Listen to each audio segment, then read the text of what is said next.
Kan namanya kita drop out dari SMA, mau kerja apa, ngelamar mana-mana juga nggak bisa. Cleaning service aja sekarang harus SMA, atau zaman itu juga sama, paling tidak SMP. Mau kerja di mana, dan saya nggak suka kerja sama orang, nggak suka diperintah sama orang. Jadi ya dagang yang paling deket di Pangandaran waktu itu ada hasil bumi, terus kemudian ke perikanan. Karena perikanan kan di situ banyak nelayan, banyak ikan di kampung di Pangandaran.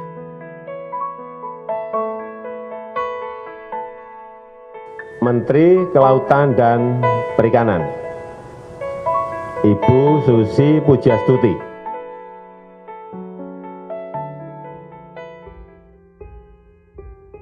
Siapa yang tidak kenal dengan Susi Pujiastuti? Mantan menteri dengan gayanya yang paling nyentrik satu ini ternyata tidak mencapai prestasinya dengan instan. Siapa Susi Pujiastuti? Dr. Susi Pujiastuti adalah seorang mantan Menteri Kelautan dan Perikanan dari Kabinet Kerja 2014-2019 yang juga pengusaha pemilik dan Presiden Direktur PT ASI Pujiastuti Marine Product, eksportir hasil-hasil perikanan, dan PT ASI Pujiastuti Aviation atau penerbangan Susi Air dari Pangandaran, Jawa Barat.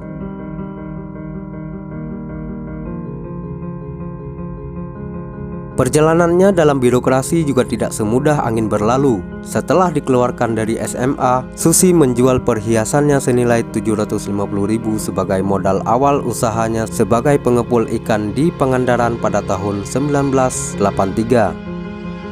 Bukan tanpa alasan jika Susi Pujiastuti dikeluarkan sejak kelas 2 SMA. Ia dikeluarkan oleh pihak sekolah setelah diketahui aktif dalam gerakan golput pada masa itu. Pada tahun 1990-an atau pada era Orde Baru, gerakan golput adalah hal yang terlarang. Setelah tidak bersekolah lagi, sebelum menjabat sebagai menteri pada tahun 1996, Susi Pujiastuti mendirikan sebuah pabrik pengolah ikan PT ASI Pujiastuti Marine Product dengan produk unggulan berupa lobster dengan merek Susi Brand.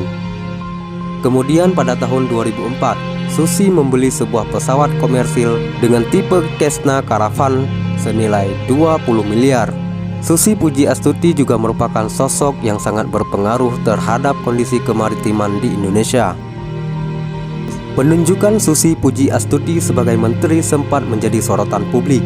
Hal itu dikarenakan karena gaya Susi yang eksentrik dan fakta bahwa ia tak mengenyam pendidikan di bangku kuliah. Belakangan Susi menjadi sorotan karena mengeluarkan serangkaian kebijakan yang dinilai berani. Salah satunya menenggelamkan kapal asing masuk perairan Indonesia secara ilegal.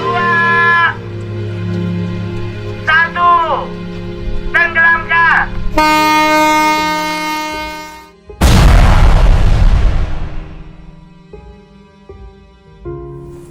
Assalamualaikum warahmatullahi wabarakatuh. Kami dari kelompok 3 mengambil role model Ibu Susi Pujiastuti, adalah mantan Menteri Kelautan dan Perikanan Republik Indonesia periode 2014 sampai 2019. Selama masa jabatannya, Ibu Susi Pujiastuti fokus pada penegakan hukum perikanan dan pengelolaan sumber daya kelautan yang berkelanjutan. Namun demikian, sebagai Menteri Kelautan dan Perikanan, Ibu Susi Pujiastuti mungkin telah terlibat dalam beberapa inisiatif atau kebijakan yang melibatkan manajemen perubahan sektor publik di bidang kelautan dan perikanan.